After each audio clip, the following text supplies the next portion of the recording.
শবে কদরের রাত যেহেতু একেবারেই চূড়ান্তভাবে ফিক্সড কোনো রাত নয়, সেজন্য শবে কদর পাওয়ার উপায় হলো রমজানের শেষ দশকের প্রত্যেকটা রাতে ইবাদত করা। প্রত্যেকটা রাতে ইবাদত করার যদি সুযোগ না হয় তাহলে কমপক্ষে বেজোড় রাতগুলোতে ইবাদত করা। নবী সাল্লাল্লাহু আলাইহি ওয়াসাল্লাম বলেছেন, তাহাররাউ লাইলাতুল কদরি ফিল বিত্রি মিনাল আশরিল আওয়াখিরি মিন রমাদান। রমজানের শেষ দশকের বেজোড় রাতগুলোতে তোমরা কদর তালাশ করবে। তার মানে এর মধ্যে যে কোনোটা হতে পারে।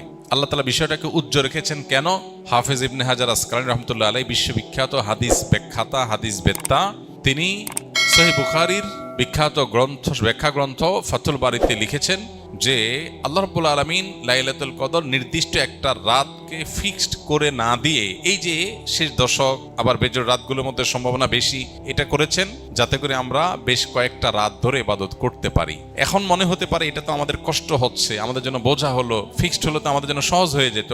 মরার পর যখন আমলনামা হাতে পাবো তখন মনে হবে ইস, এই লাইলাতুল কদর আল্লাহ শেষ 10 রাতের মধ্যে রেখেছেন, পুরো রমজানে রাখতেন তাহলে 30 রাত ধরে ইবাদত করতে পারতাম, কারণ তখন লাভটা চোখে আসবে এবং দেখা পড়বে। তো এই জন্য লাইলাতুল কদরের জন্য শেষ রাতে বেশি বেশি ইবাদত করতে হবে। এটা হলো লাইলাতুল কদর পাওয়ার সহজ উপায়। আরেকটা সহজ উপায় আছে, সেটা হলো যে ইতিকাফ, যেটা এতক্ষণ বললাম। আপনি মসজিদে যদি ইতিকাফ করেন তাহলে লাইলাতুল কদর পাওয়াটা এমনিতেই সহজ হয়ে যাবে। এমন কি ইতিকাফকারী ব্যক্তি যদিও শেষ দশকে নবী সাল্লাল্লাহু আলাইহি ওয়াসাল্লাম রাত জেগে থাকতেন, যদি কোনো কারণে তিনি ঘুমিয়েছিলেন, তারপরে ইতিকাফ করার ব্যক্তি ঘুমাইলেও সেটা ইবাদতের মধ্যে। বাসার ঘুম আর মসজিদে ইতিকাফকারীর ঘুমের মধ্যে পার্থক্য আছে।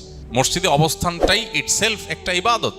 অতএব আপনি যদি চান যে আমার লাইলাতুল কদর মিস না হোক, তাহলে তার জন্য সবচেয়ে মোক্ষম সুযোগ এবং সবচেয়ে সহজ উপায় হলো ইতিকাফ করা। ইতিকাফ অত্যন্ত প্রেমময় একটি ইবাদত, যেটা খুব ভেতর থেকে ফিল করা যায়, আল্লাহর সাথে একান্তে কথা বলা যায়, অনুভব হবে যে আমি আল্লাহর ঘরে আছি, আল্লাহর ঘরে হাজির হয়ে গেছি। সবাই বের হয়ে যাচ্ছে, আমি বের হচ্ছি না, কারণ আমি আল্লাহর ঘরের বন্দী, নিজেকে বন্দী করে ফেলেছি। অন্যরকম এক ফিল আসবে ইনশাআল্লাহ।